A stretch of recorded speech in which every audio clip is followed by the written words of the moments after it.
Hey everybody, Marguerite here. Today I'm talking about a clever idea that helps you create if you are intimidated by a blank journal page.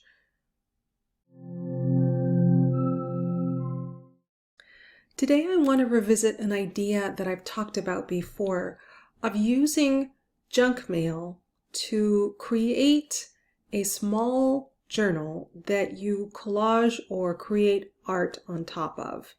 The purpose of this is to give yourself a little bit more permission to experiment and try things that you normally would not.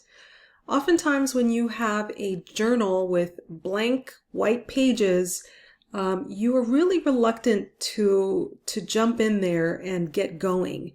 And if in this case, if you use something like junk mail, it's something that you've taken out of the recycle bin or taken out of the trash that would normally get thrown away, and it does not hold any emotional attachment to you. It's not a beautiful, perfect journal. It doesn't have a gorgeous cover. It doesn't have anything that would stop you from feeling guilty if you work in it or create something that you don't really love, that you can just throw it away if you decide to. Let me turn on my overhead camera and I'll show you what I mean. So here on my desk, I have some examples of some journals that have been gifted to me that are so pretty that I have anxiety about starting them and doing anything in them. This one is beautiful red leather, and then on the inside are pages that have been hand bound into this pretty notebook.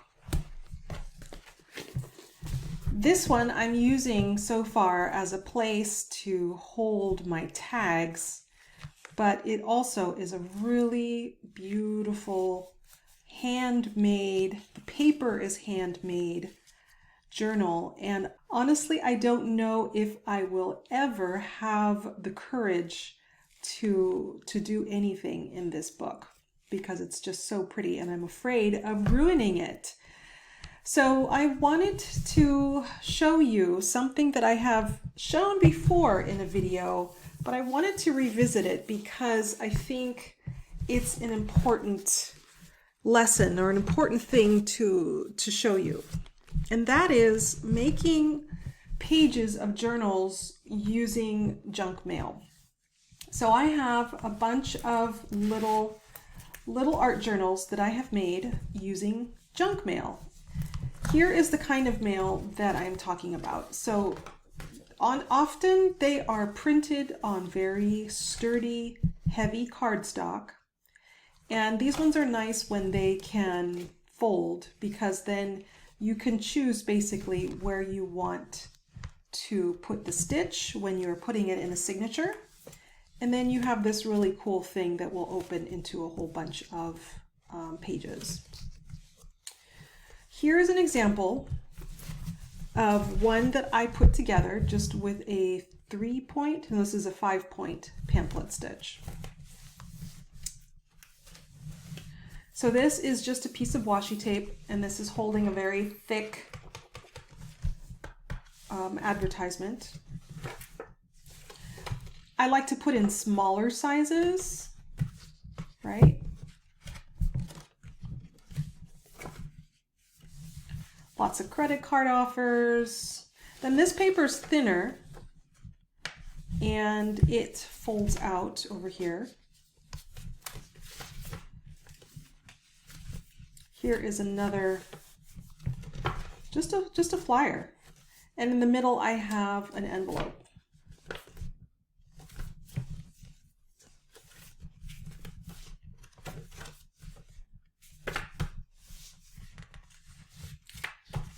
So this was a catalog, right? Garnet Hill. So now let me show you what I have done with some of these. With this one, all I did was collage on top with papers. That's it.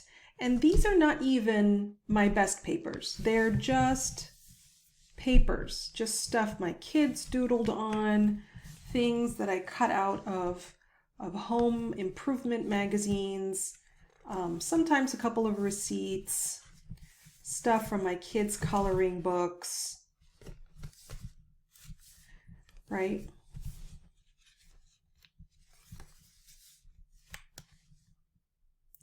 This was just from drop paper, so something that I was cleaning off my rubber stamp. Here's an envelope, one side and the other. This was a long envelope, if you see. And I just put washi tape over the sticky side and put it in here.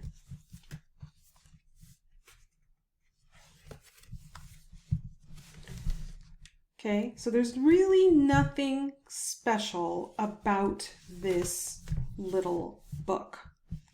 I just added papers and things cut out from brochures and magazines, and that's it. These are 1-cent postage stamps, real postage stamps. If you this is fun. I recommend this, even though, well, you'll just pretty much throwing money away. But if you go to the USPS, to the post office, you can buy a sheet of 20 1-cent stamps for 20 cents, right? And then you've got a whole bunch of things to play with. Though I don't know if they have these cats anymore, but anyway. Okay, so this one is just paper, right? So now this one is paper with a little bit of acrylic paint and rubber stamping. So this one, I just literally took my finger in paint and went around the frames of some of these pages. And then I experimented with stencils and rubber stamps. And this does not even look good, honestly, to me. But I didn't care. I was just experimenting. I wanted to play with color and see what happened. And, you know, if you could just do something with your finger and just, it's like finger painting, right? And you just go in and quickly do things, you feel like you've accomplished something. And it just gives you the chance, the opportunity to play. This, I remember that I used gesso because, you know how like magazine papers can be very slick and shiny? And if you try to paint or do some kind of stenciling, sometimes it doesn't work. So I put gesso over that. So rubber stamp, and you can see it's just acrylic paint. That's all it is. Stickers from Trader Joe's. Here's another Trader Joe's. Coloring book page for my kids. Here's another envelope. You see how I just used a pretty piece of washi tape there and rubber stamped. Piece of map from the San Diego Zoo. And over that I put a napkin and more acrylic, more rubber stamp.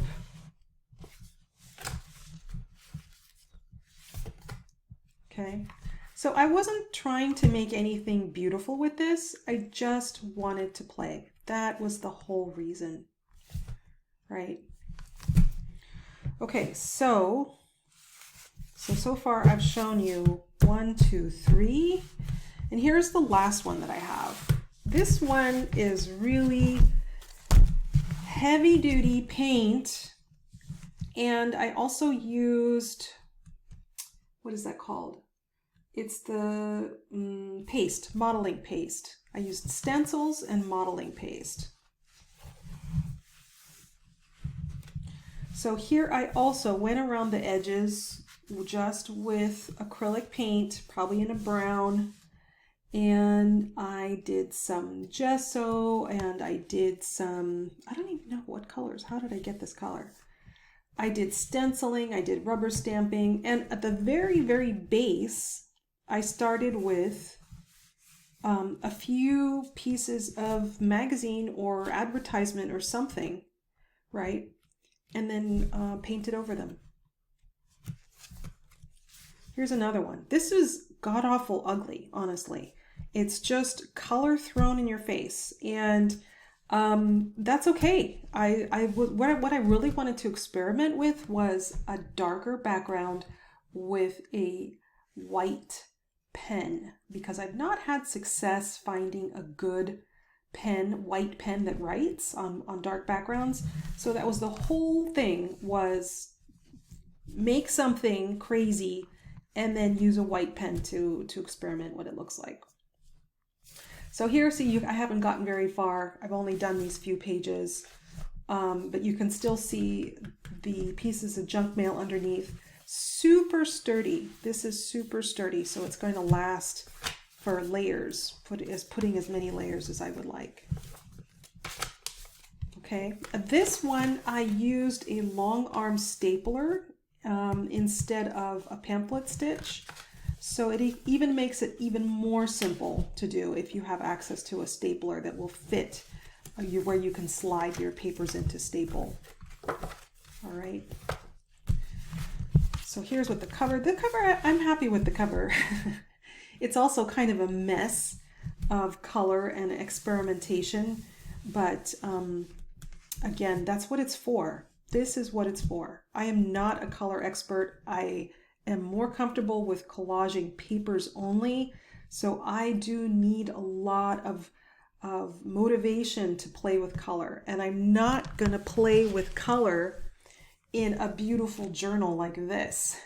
I'm going to play with color in something that I don't feel like I'm ruining anything. Because in the worst case, I can just throw this away and I won't feel guilty about it, right? So that is why I recommend that you play with junk mail. Thanks for watching.